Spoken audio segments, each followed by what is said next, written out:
はい、どうもこんにちは。本日はですね、前回こちらの動画で明らかになったんですけれども、このタダでもらった白のワゴン R、WRDI、MH21S なんですけれども、走行距離19万キロ近く走ってるだけあってですね、すこぶる元気かと思ったんですけども、なんとエンジンオイル漏れが発覚しました。今のところ候補としては、カペットカバーのガスケットか、エンジンオイルパンからのオイル漏れかなと思ってるんですけども、一つ一つね、対処して、このオイル漏れ事件というのを解消したいと思います。オイルの垂れ具合が結構ポタッポタッという感じなので、結構深刻な状態となってますので、できるだけね、早めに改善したいと思って、今回、エンジンオイル漏れ対策シリーズ第1弾としまして、まずはカペットカバーガスケットの交換をしたいと思います。あなたの K6A エンジンのカペットカバーガスケットはオイル漏れは大丈夫ですか？結構ね、カペットカバーガスケットからのオイル漏れというのはよくある症状ですので、もしね、ご自身のカペットカバーガスケットもエンジンオイルのにじみとかあるようであれば、まさに今回のこの車両と同様の案件となりますので、ぜひ参考になれば幸いかなと思います。それでは参りましょう。レッツゴー。マーブラック、ノリオ TV、驚きを届ける。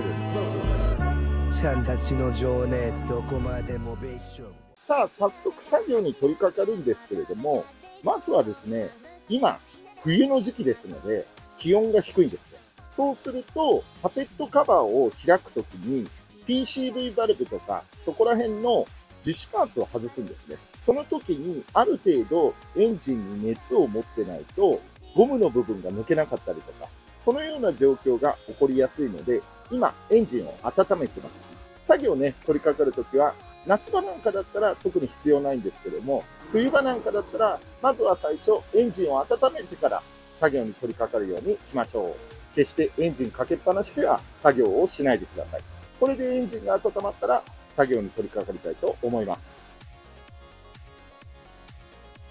さあ、それでは30分ほど経ちましたので、エンジンルームを開けてね、実際にカペットカバーを開いていきたいと思います。こちらの下についてますカペットカバーを開くんですけども、まずはですね、カペットカバーの状態を見てみましょう。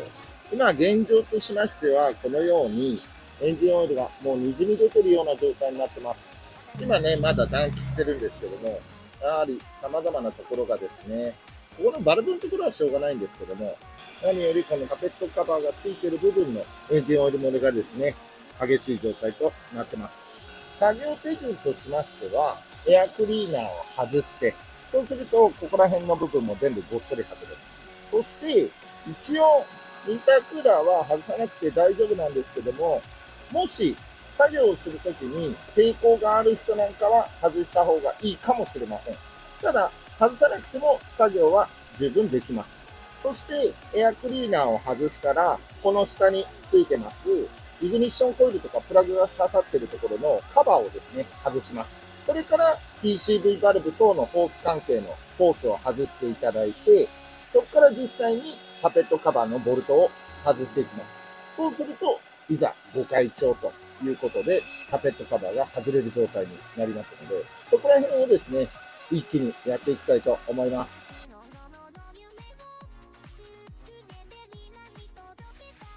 さあ、じゃあエンジン温まってきたんで、作業取り掛かります。一応ですね、エアクリーナー外すのは、こことここの、まず2箇所を外します。残念ながらこの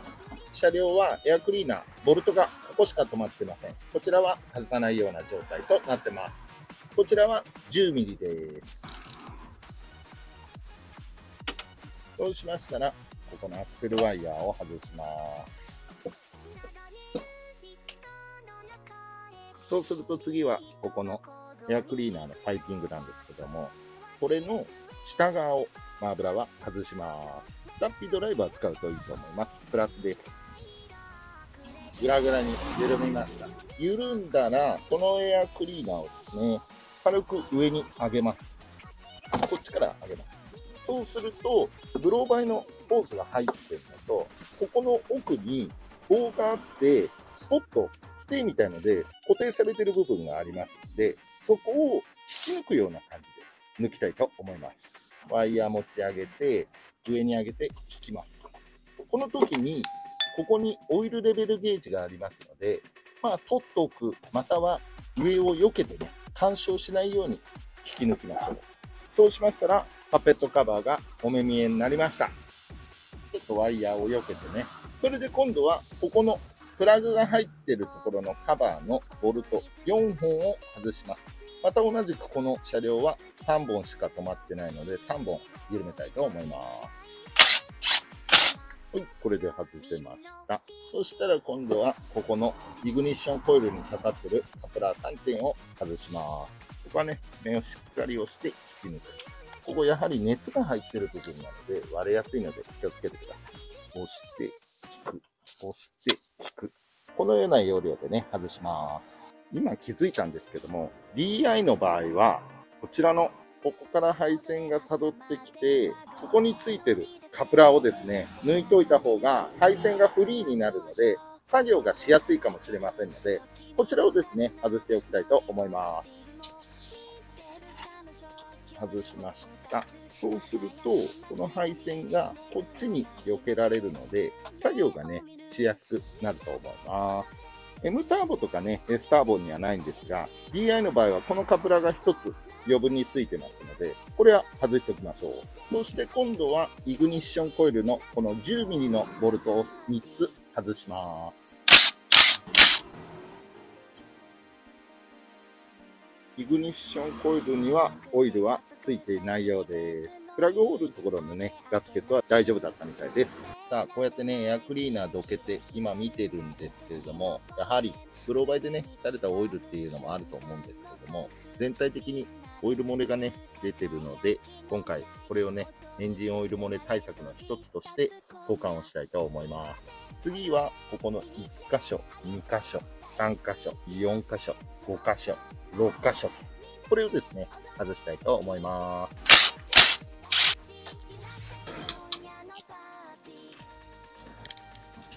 さあ、これで6本のボルトが外せました。ここの1箇所だけ、このロングのボルトが使われてて、それ以外は全部同じ長さとなっております。そうしたら今度は、この PCV のところのクリップを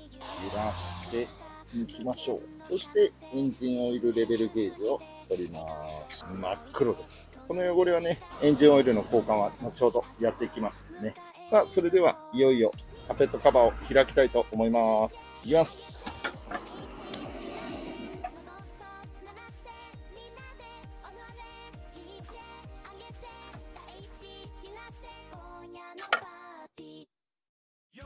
はい。外せました。さあ、ちゃっちゃかちゃっちゃか作業を進んでいきましょう。一応ね、なかなか開ける機会もないんで見るんですが、19万キロ走ってる汚れ具合ですね。でもね、ほんと19万キロ走ってるぐらいのパワー感ではないんですよね。DI なので可変バルタイがついてるっていうのもあるかもしれないんですけれども、非常にね、この汚れ具合とは裏腹にエンジンの方は元気となっております。これでですね、こっちのエンジン側の方は、ここの縁の部分の液体ガスケットとか、カスをね、取って汚れを除去します。問題は、こちらのタペットカバーのね、ガスケットを交換するのがメインとなりますので、そちらを取り行っていきましょう。これを剥がしていきます。これはね、縁にはまってるだけなので、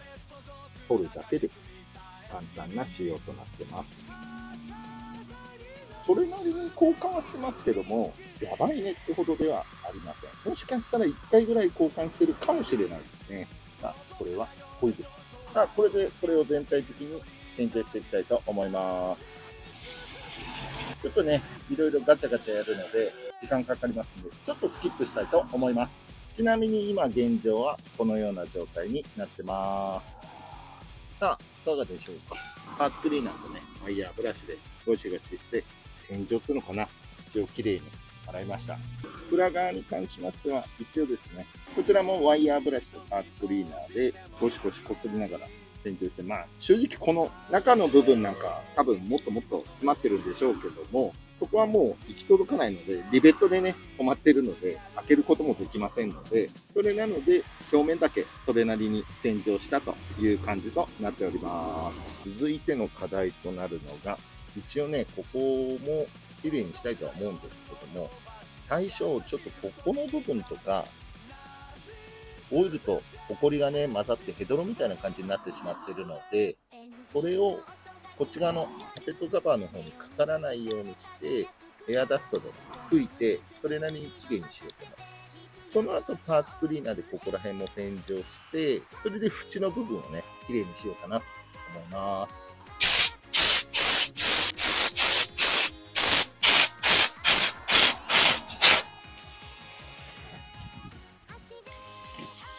さあ、いろいろですね、もじゃもじゃやりまして、一応、インテークマニホールのところは、ここ見えないんでね、普段は。やらなくてもいいっちゃいいんですけども、やっぱ開けるとですね、目についちゃうんで、どうしてもやっちゃうんですよね。それで、ここのね、部分なんかも、だいぶ綺麗になりました。それで、パペットガスケットがひっつくところもね、ワイヤーブラシでこすりながら洗浄しました。ちょっとね、やはりエア使ったりとか、パーツクリーナー使ったりとかで、いろんなところが飛び跳ねてしまったんですけども、後日ね、これエンジンルーム洗浄しますので、その時にね、綺麗にしていきたいと思います。さあ、それではいよいよですね、こちらにガスケットを組み付けていきたいと思います。部分的に液体ガスケットも塗布されているところがありますので、こちらのね、先ほどまでついていたガスケットのですね、液体ガスケットの付着している部分なんかを見て塗布していきたいと思います。これがね、新品のガスケットとなります。たまたま何かを買った時に誤って購入したものが残ってました。これでレールの部分にこのガスケットをはめていくだけとなります。しっかりとね、はめてあげましょう。真ん中のね、プラグホールのところなんかもねじれたりとか、裏返ったりとかないようにね。まあ、裏返ってたりとかするとレールにはまらないんでわかると思うんですけども、一応ね、しっかりと枠にはまってるかを確認しながらはめ込んでいきます。これではまりました。それで、こちらの古いガスケットの方を見ると、ついてる部分は、ここの部分と、ここの部分と、ここの部分と、ここの部分ですね。これを真似して、こっちにも施していきたいと思います。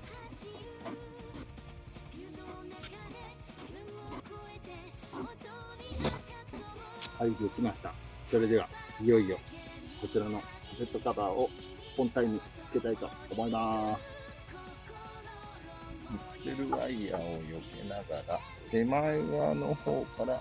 はめていきます。はい、これで管理締めをしていきます。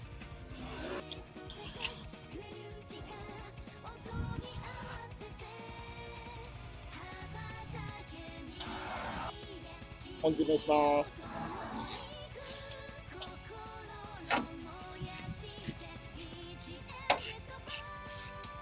さあ、本締めが終わったら今度は PCV バルブのゴムホースをつないでイグニッションコイルをつけていきます。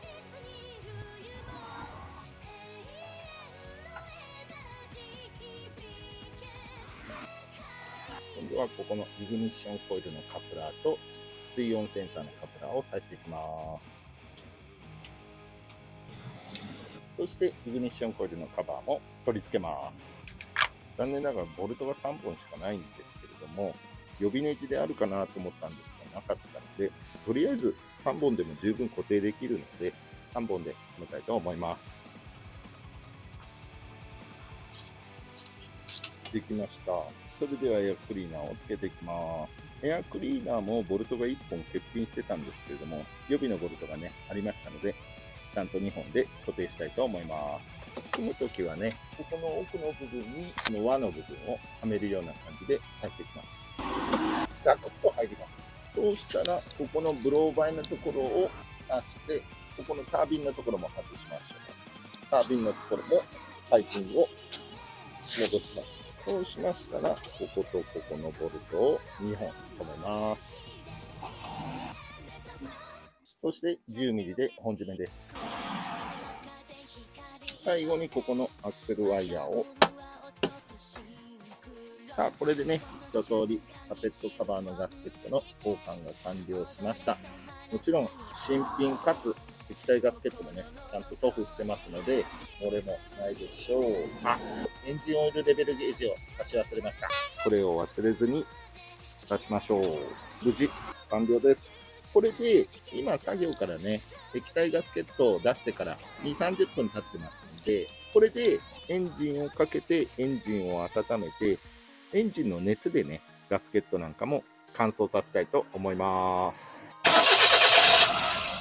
さあ、これでエンジン30分ほどかけっぱなしだったんですけれども、とりあえず今の段階ではオイル漏れしてないんで大丈夫かなと思います。この後ね、さらに液体ガスケットの方も固まってきますので、さらに密着度が増すと思います。ということでね、今回、このエンジンオイル漏れということで、カペットガスケットカバーの交換となりました。これ結構、ちょっと漏れてるぐらいだから大丈夫だと思いがちなんですけども、エンジンルームの美観がね、かなり損ねてしまったりとか、周りの補給類なんかにもオイルによってね、埃が付着しやすくなって、ギトギトなエンジンルームとなってしまいますので、最悪ね、場合によっては火災の可能性なんかにもつながってしまいますので、もしね、視聴者さんの車両でオイルが漏れている車両なんかありましたら、皆さんの大事にされている愛車なんかもね、しっかりと見ていただいて、カペットカバーのガスケット交換をお勧めします。作業内容はね、こんな感じで、流れさえ掴んでしまえば、さほど難しい内容ではございませんので、ぜひ挑戦してみてはいかがかなと思います。またね、ご自身でやるのがちょっと自信ないなという方は、マーブラックが作業を受けたまったりとかもしてますので、さらに他の動画で公開している作業内容なども受けたまっておりますので、ご検討いただければと思います。ということで、最後までご視聴いただき誠にありがとうございました。この動画がいいねと思ったら、高評価をしていただいて、他の動画がね、気になるなという方は、ぜひチャンネル登録をよろしくお願いします。それではまたお会いしましょう。さよなら。車と夢を越え週に不思議